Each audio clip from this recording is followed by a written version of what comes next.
सोनिया गांधी जी ने 25 सितंबर को सम्मानीय माखन साहब और सम्मानीय खड़गे जी को जयपुर भेजा था, आप सब जानते हैं। वो विधायकों की मीटिंग हो ही नहीं पाई। सोनिया गांधी हमारी पार्टी के अध्यक्ष थी उस समय। उनकी जो अवहेलना हुई, उनकी जो मानहानि हुई, उनकी जो बेइज्जती हुई, वो गद्दारी थी। इतने सारे विधायक, 20, 30, 40 पता नहीं कितने विधायकों को उनकी इच्छा के खिलाफ इस्तीफा दिलवाया गया, अपनी सरकार को संकट में खड़ा करा गया। बहुत से लोग आरोप लगाते हैं कि मोदी और शाह के कहने पर इस्तीफे दिलवा दिए गए। अब ये बात मुझे बोले और मैं जाके मंच पे इस बात को बोलूं, ये शोभा देता है क्या? तो मुझे लगता है कि अब तक जो हुआ उस घटनाक्रम में वो इस बात को दिखलाता है अनुशासनहीनता किसने करी, पार्टी का डिसिप्लिन किसने तोड़ा, और सही मायने में संगठन को और सरकार को कौन मजबूत कर रहा है, कौन कमजोर कर रहा है। और अपने नेताओं को खुश करने के लिए बहुत सारे लोग तरह तरह की बातें करते हैं। कोई किसी की चुगली करता है, किसी की चुगली करता है। मुझे बहुत सारे लोग आके बहुत सारी बातें बोलते हैं कि यहां हजारों करोड़ का घोटाला हो गया, यहां ये स्कैम हो गया। इन्हीं बातों को मैं मंच पर आकर इनका बखान करूं, ये शोभा नहीं देता, ये गंभीर राजनीति का परिचय नहीं है।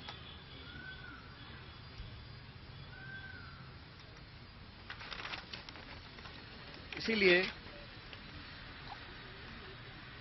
मैं, आप जानते हो, पिछले 1.5 साल से चिट्ठियां लिख रहा हूं वसुंधरा जी के कार्यकाल में जो तमाम गंभीर भ्रष्टाचार के आरोप हमने लगाए, अशोक गहलोत जी ने लगाए, मैंने लगाए, मंचों पर लगाए, प्रेस कॉन्फ्रेंस करके लगाए, उनकी जांच क्यों नहीं हो पा रही थी। अब मुझे समझ में आ रहा है कि ये जांच अब तक क्यों नहीं हुई। मेरे चिट्ठियां लिखने के बावजूद मैं 11 अप्रैल को जयपुर में अनशन पर बैठा इस मांग को लेकर, लेकिन अब मैं नाउम्मीद हूं क्योंकि तथ्य सामने आ रहे हैं। कार्रवाई क्यों नहीं हो और क्यों नहीं होगी, यह बात भी स्पष्ट हो चुकी है। इसलिए मैं ऐसा मानता हूं कि हम लोग जो पब्लिक लाइफ में हैं, जनता ही भगवान है और जनता जनार्दन के सामने हम सबको नतमस्तक होना पड़ेगा। मैंने करप्शन की इशू को लगातार उठाया, पहले भी उठाया, आज भी उठा रहा हूं, आगे भी उठाता रहूंगा। जब जब मैं वसुंधरा जी के करप्शन की बात करता हूं या जो पेपर लीक हुए जिसमें लाखों बच्चों के भविष्य पर सवाल चिन्ह खड़े हो गए, इस पर कोई जवाब नहीं आता। इसलिए साथियों, मैंने निर्णय लिया है कि आरपीएससी, जहां से कई सारे पेपर लीक हुए, बहुत सारी वहां पे खबरें आई कि वहां पर तमाम भ्रष्टाचार हो रहा है, अजमेर स्थित आरपीएससी है। मैं 11 तारीख को, परसों, अजमेर से एक यात्रा निकालूंगा। जनता के बीच जाकर जनता की आवाज सुनेंगे, जनता के मुद्दों को उठाएंगे और जैसा मैंने शुरू में कहा, जनता जनार्दन है, तो जनता के बीच जाना हम सबका दायित्व बनता है। और जो करप्शन के इश्यूज हैं, जो नौजवानों के इश्यूज हैं, जो पेपर लीक और पेपर कैंसिल के और नौजवानों के हितों से जुड़े मुद्दे हैं, उनको उठाकर मैं एक जन संघर्ष यात्रा निकालने जा रहा हूं, जो 11 तारीख को शुरू होगी अजमेर से और जयपुर की तरफ हम लोग आएंगे। लगभग 125 किलोमीटर की यात्रा है। जन संघर्ष यात्रा लोगों के हितों के लिए, करप्शन के खिलाफ, नौजवानों के संरक्षण के लिए।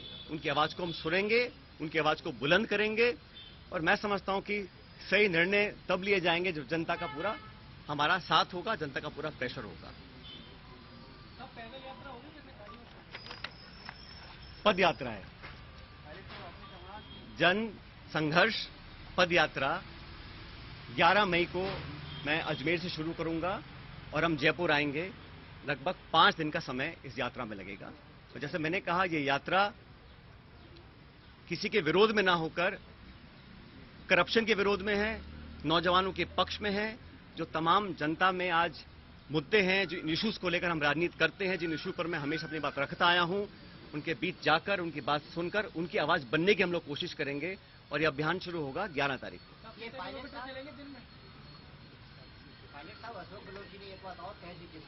आज ये पॉलिटिकल स्टैंड क्या रहेगा, क्योंकि सबसे बड़ी जो राजनीतिक उत्सुकता यही बनी हुई है कि आपका स्टैंड क्या रहेगा, पार्टी में रहकर संघर्ष करेंगे? मैंने कहा ना आपको, कुछ लोग ऐसे हैं जो चाहते हैं कि कांग्रेस कमजोर हो, कांग्रेस में फूट पड़े, और जैसे मैंने कहा, बदनाम करने की, आरोप लगाने की, आलोचना करने की, चरित्र हनन करने की कहीं कोशिश अगर हो रही है तो उसको हम नाकाम करेंगे। हमारी पार्टी को जो लोग कमजोर करना भी चाहते हैं उनको हम होने नहीं देंगे। लेकिन पब्लिक इश्यूज पे जो मेरा स्टैंड पहले था वही स्टैंड आज भी है और आगे भी रहेगा। और जो करप्शन हुआ, जिसको हमने सैकड़ों बार पब्लिक में उसको एक्सेप्ट किया, उस पर 4.5 साल तक हम कोई कार्रवाई नहीं कर पा रहे हैं। मैं अब समझ रहा हूं कि वो कार्रवाई हम क्यों नहीं कर पा रहे थे। कोई कारण तो होगा। मैंने चिट्ठियां लिखी, अनशन किया, आवेदन किया, आग्रह किया, बार बार किया, हाथ जोड़कर किया। अगर कार्रवाई नहीं हो रही थी तो अब मुझे समझ में आ रहा है कि वो कार्रवाई क्यों नहीं हो रही थी। लेकिन किसी भी नेता से बड़ी जनता होती है, तो जनता के समक्ष हम जाएंगे, इन बातों को रखेंगे। और जो लाखों लाख बच्चों के पेपर कैंसिल हुए, जिनके माँ बापों ने अपना पेट काट कर उनके ट्यूशन के पैसे दिए, उनको साल 2 साल मेहनत करवाई, जो कभी ओवरेज हो सकते हैं, जिनका भविष्य के आगे उनको पता नहीं वो क्या करेंगे, जो विश्वास और जो एक क्रेडिबिलिटी होती है, अगर वो सिस्टम से खत्म हो जाएगी तो फिर आने वाला समय बहुत मुश्किल होगा। इन तमाम बातों को लेकर मैं जनता के बीच में जाऊंगा और लगातार पैदल यात्रा करेंगे अजमेर से 11 तारीख से।